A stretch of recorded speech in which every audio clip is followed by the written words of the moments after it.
Hi, this is John Rowell for the Rowell Report. Today is Thursday, November 2025. And today we've had Trump declare a half victory in the Russia-Ukraine conflict. He's come up with a 28-point peace plan, and he's going to push that with both Ukraine and Russia. We have an introduction for this plan. We have some explanation of how the other Western countries view this plan. And finally, we have the reason why this plan came out of the blue. And finally, we find out whether this plan is going to go anywhere or not. So anyway, here we have the White House spokeswoman, and she is explaining about this tremendous peace plan, which has been, basically brought down from the mountain like the Ten Commandments by President Trump, and he's going to bring it to the ignorant and to the what would you call it, unwilling people who don't want to agree on a plan, the leaders of Ukraine and the leaders of Russia. So we're going to find out how this plan came about. So first we listen to the White House spokesperson that explained how this plan came about. So anyway, we'll get that explanation here. Let's get that going. Special Envoy Witkoff, Marco Rubio, have been working on a plan quietly for about the last month. They've been engaging with both sides, Russia and Ukraine, equally to understand what these countries would commit to in order to see a lasting and durable peace. So this is the narrative that was put out about this peace plan, that it was Witkoff, Rubio, and friends who decided to come up with this 28-point peace plan, kind of based loosely on the whole idea of the Gaza peace plan. And so she said that they worked on this peace plan with both sides. So I guess that's why no Budapest meeting was needed, because they were just going to come up with a peace plan on their own, working with both Russia and Ukrainian authorities. So we'll find out whether this peace plan was a team effort, or whether it was just the U.S. throwing out a plan. So here we have another explanation. Let's see now about this peace plan. This is from NBC News. Is that really since that summit fell apart, there's been a very quiet behind-the-scenes effort here led by Steve Witkoff, the president's special envoy for basically conflicts all around the world, along with the vice president, Secretary Rubio, and also the president's son-in-law, Jared Kushner, to craft this new 28-point plan, kind of the SIM framework. So there we got the originators of this peace plan, Jared Kushner, Vice President Vance, Secretary of State Marco Rubio, and Special Envoy Steve Witkoff. So they are the originators of this plan, and so this was based on kind of the whole Gaza peace plan style. Okay, then we get now the reaction from what would be the UK/European countries. So here is Sky News, and they have their military expert who always puts out the UK deep state narrative. So let's listen to him. Diplomacy behind all this is ramping up, but what we are told, and this may turn out not to be entirely true, but what is being briefed is a 28-point peace plan, which is not really a peace plan, but a surrender document. So the narrative from the UK and deep state, the European countries who are backing Ukraine are calling this a surrender document. Okay, so here is another report from France 24 about the peace plan. It's billed as a big step towards peace in Ukraine. Thank you very much, Vladimir. Next time in Moscow.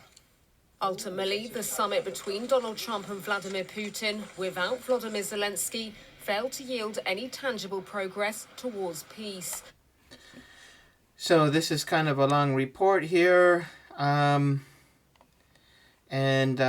see if we can get to the crux of the matter here. So they are quoting Axios. Trump plan asks Ukraine to cede additional territory for security guarantee. So we start seeing this idea of security guarantee. The security guarantee basically was the European, the coalition of the willing would provide a security guarantee. They would put boots on the ground in this buffer zone, and then if they were attacked, the United States would back them up. So the first thing is that Russia would never agree to any NATO countries being present in Ukraine, nor providing any security guarantees. So this already sets up this document for failure, but also puts into question whether either Ukraine or Russia was ever involved in the creation of these 28 points.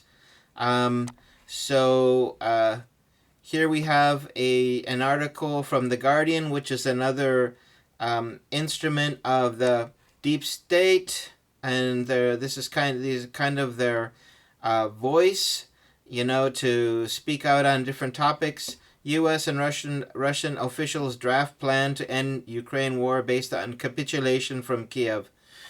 So the narrative being put out from The Guardian is that this was really a backroom deal by U.S. and Russia, and that this would basically mean the capitulation of Kiev in this conflict.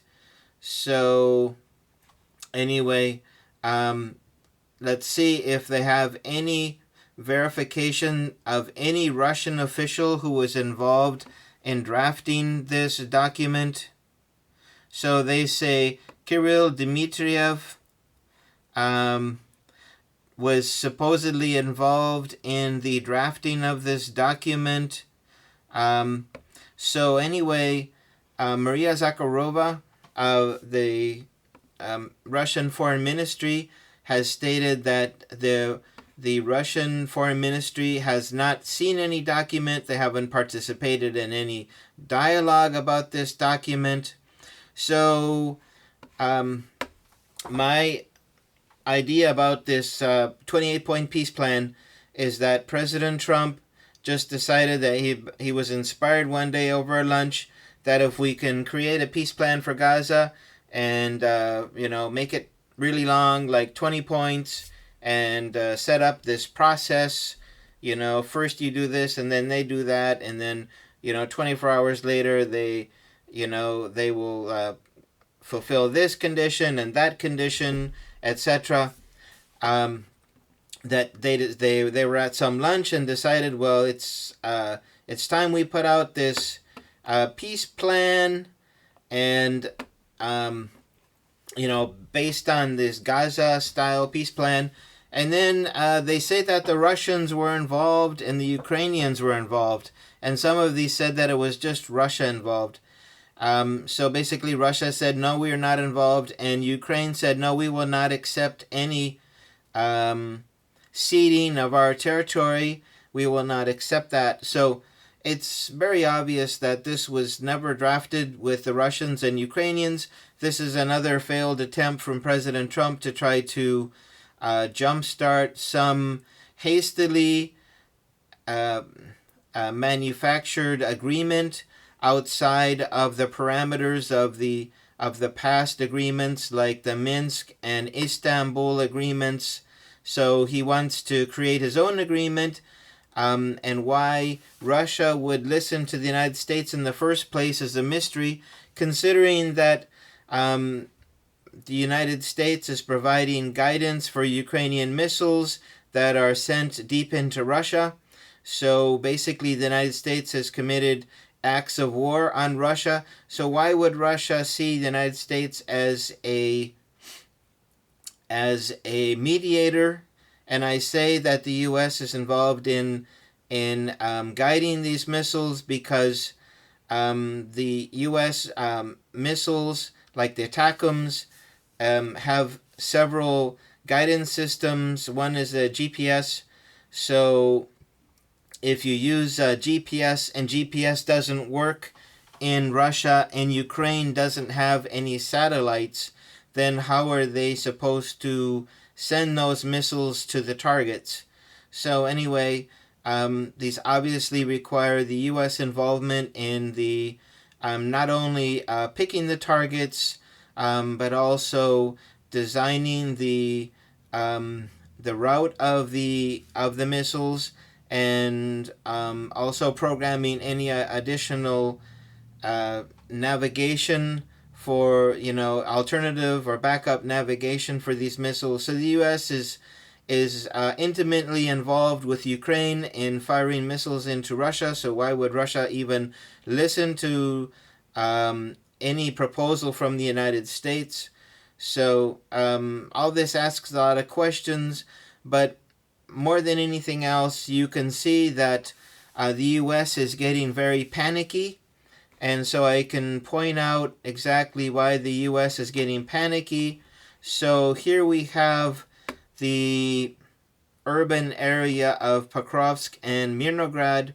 You can see that Russia is now creating several little mini cauldrons within one big cauldron. The Ukrainian soldiers are trapped, many of them in high rises. So Russia is hitting them every day. They're hitting a new high rise where they find Ukrainian soldiers hiding.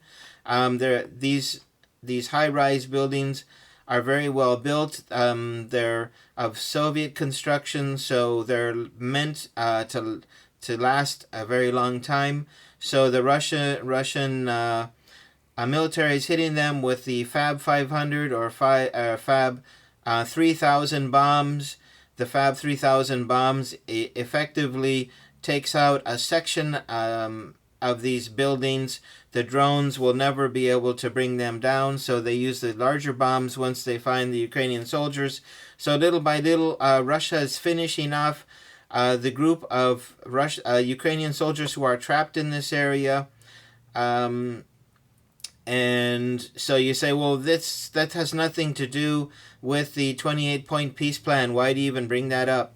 Well, once this first Pokrovsk and Mirnograd was a very important hub from which they, railroad hub and transportation hub. Once Russia has taken the this urban center, they're I wouldn't say that they will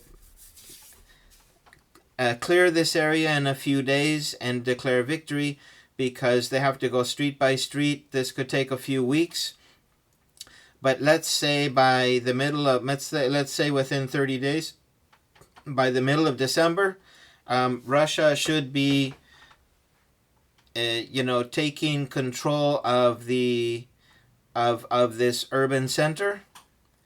And if we take a look at even the larger situation in Ukraine, we see that Russia is making important moves towards. You can see here is a natural barrier. So once Russia is going to push up to this area where this natural barriers, they'll push up to this area about the same time that they take Pokrovsk. And once they get into this area, once they get into this area and they can set up their defensive line, then in the spring they can continue to advance, and they will basically be in the urban area of Zaporizhia. So Zaporizhia is one very important city, and once Russia takes the Pokrovsk-Mirnograd area, then they will be able to continue on towards the key cities of Slovyansk, Kramatorsk, and Konstantinovka. So Russia is already in the urban area of Konstantinovka, and over here in this area, Siversk, they will soon. They're already in the city of Siversk. Let's zoom in a little bit. So they're about a quarter way through, about 25% through, but basically there's a cauldron here. So the Ukrainian soldiers are trapped, and so either the Ukrainian soldiers will be eliminated or they will surrender. Also, Russia is in the urban area of Lyman. So Lyman is also another key area, and once they get into Lyman, then they can start heading towards Slovyansk. And from the south, they will come in through Konstantinovka.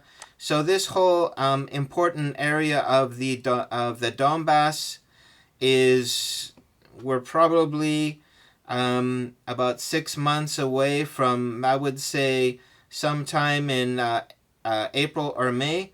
Russia will have completely overrun the Ukrainians in the Donbass. Finally, we have Russia. They have taken the city of Kupiansk, and they have created this cauldron from which Ukrainians are not able to either leave or enter. So this area also, we can probably look about a similar time frame, maybe 3 months. So, and once they get through that area, then they're already moving in to the north of Kupiansk.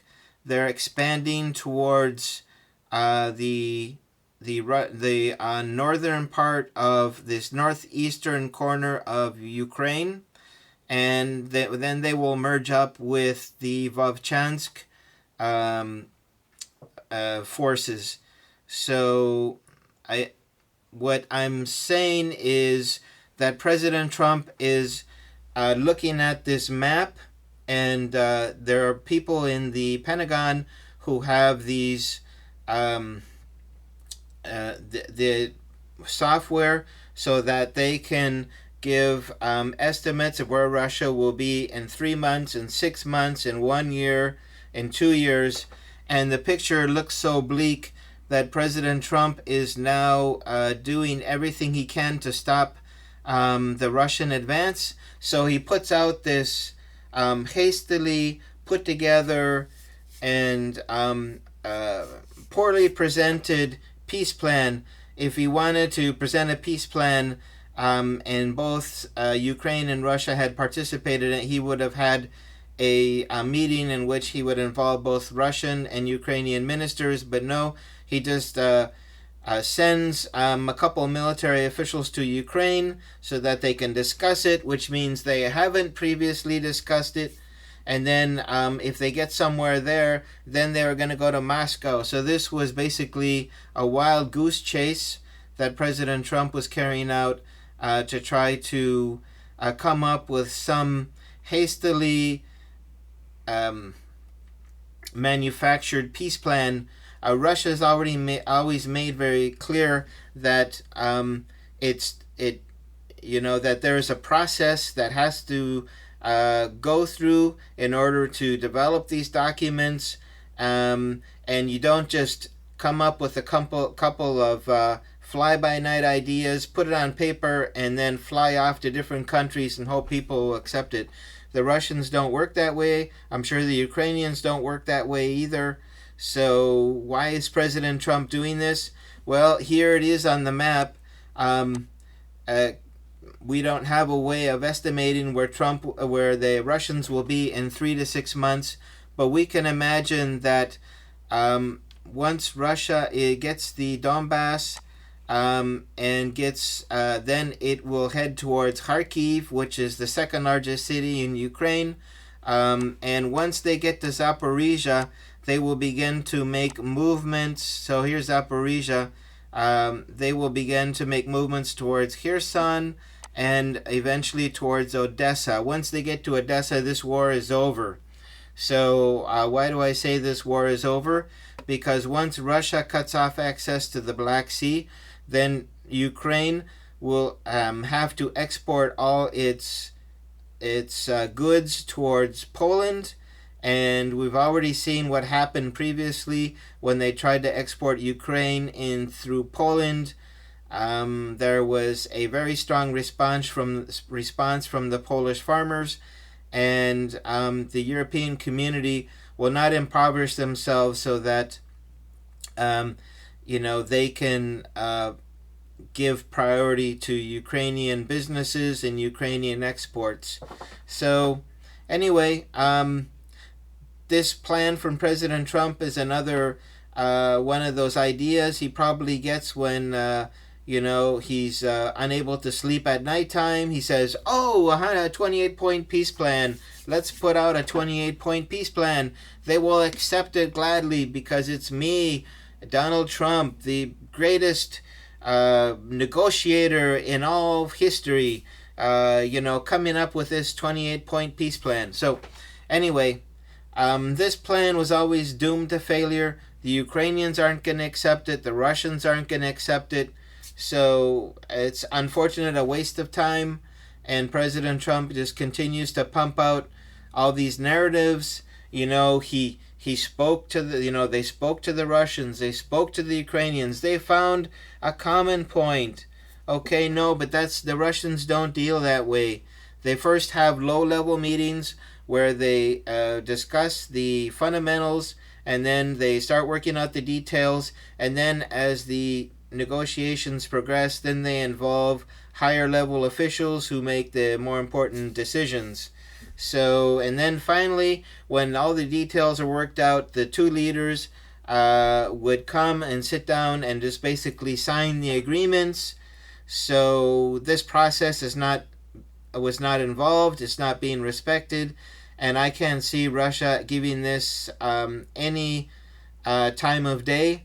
So this unfortunate that we continue to waste time. If there was really an interest in finding a point of which Russia would accept. Russia had previously mentioned about the 4 oblasts and Crimea. Now they're into the Dnipropetrovsk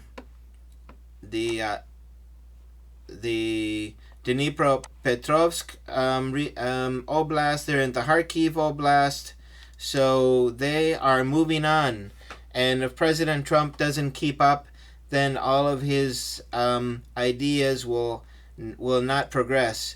And by the way, Ukraine is basically a failed state. We've seen that. They're a failed state financially, as far as their accountability.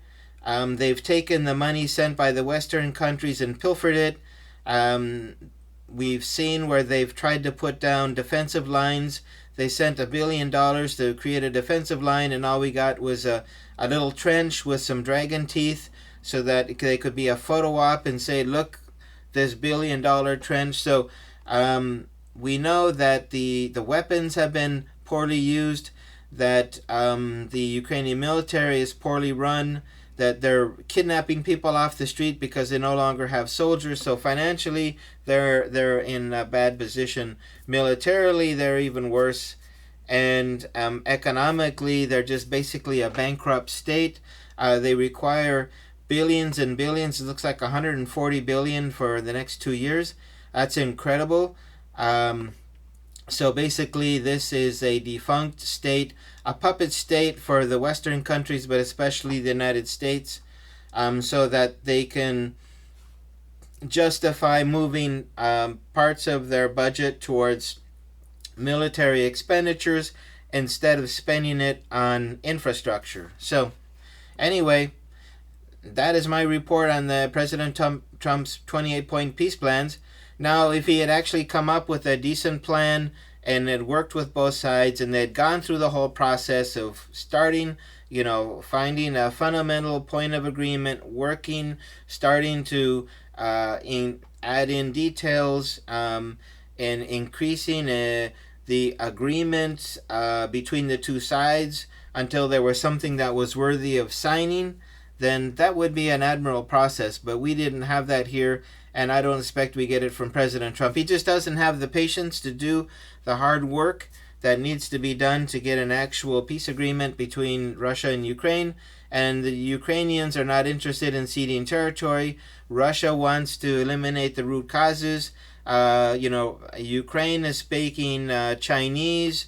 Russia is not understanding them, and there's no point at which, if you say you get two circles and you get a intersect, you get two circles that at some point overlap. You get nothing. There's no overlap between the two sides. There's no place in which they can agree. So this war will continue on, but for Ukraine, they don't have much left in the tank. So they can get all the money they want, but if they don't have men for the front lines, they don't have men to run the equipment, they don't have trained military officials to coordinate their military efforts and to train soldiers, then this ship is going down. So anyway, that is my report for today. And thank you for joining me. Sorry it was so long, but anyway, I think it's important to go over all these points. And if you like this video, please hit the like button. And I'll leave a connection, a link to all the resources below. So feel free to leave comments if you like. I'd like to hear about what you think about those 28-point peace plan from President Trump. Maybe you like it better than I do, but anyway, we will be hearing more from that, I'm sure. So thanks again, and take care. Bye-bye.